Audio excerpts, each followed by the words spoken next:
Hello everyone, and welcome back to my channel.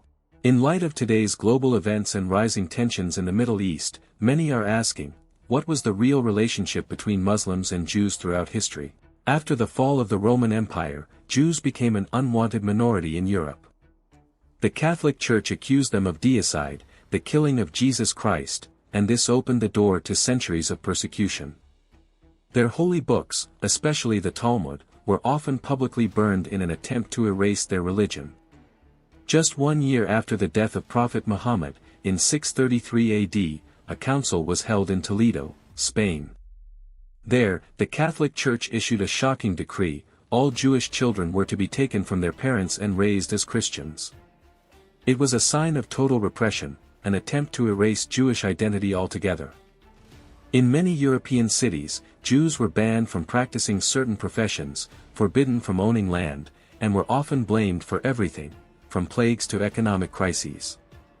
So, when Muslim forces entered Spain in 711, Jews welcomed the Islamic army as liberators. The well-known Jewish historian, Zion Zahor, wrote, "The arrival of the Muslims marked the end of centuries of fear, and the beginning of a century of hope." Under Islamic rule, Spain became the home of one of the greatest cultural renaissances of the Middle Ages. Cities like Córdoba, Granada, and Seville became centers of knowledge and tolerance. Muslims, Christians, and Jews worked side by side, translating Aristotle, studying mathematics, astronomy, and medicine. While witches were being burned in Europe, people in Andalusia were debating logic and metaphysics. It was a time when cooperation mattered more than differences, and knowledge shined brighter than hate. Beyond Andalusia, Jews also found safety in Baghdad, Damascus, Cairo, and Istanbul. In the Ottoman Empire, many Jews held high-ranking positions, serving as royal physicians, financial advisors, and merchants. When they were expelled from Spain in 1492, the Ottoman Empire welcomed them with open arms.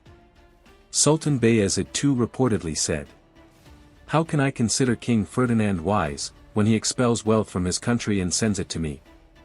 Under Islamic rule, Jews were granted the status of al-Kitab, people of the book. Though they paid a special tax, in return they were given security and opportunities to thrive.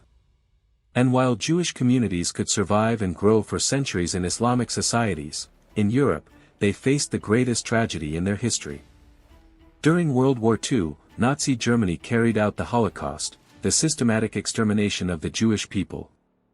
It was the peak of European anti-Semitism, a hatred that had pushed Jews into exile, discrimination, and persecution for centuries. That tragedy changed the face of the world, and led to the creation of the State of Israel in 1948. Since then, relations between Jews and Muslims have become political, complicated, and filled with tension.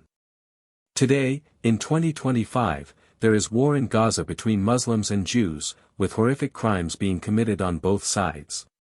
We hope that peace will come soon, not only in Gaza, but throughout the entire world. If you enjoyed this story, support the channel by subscribing, leaving a comment, and sharing this video.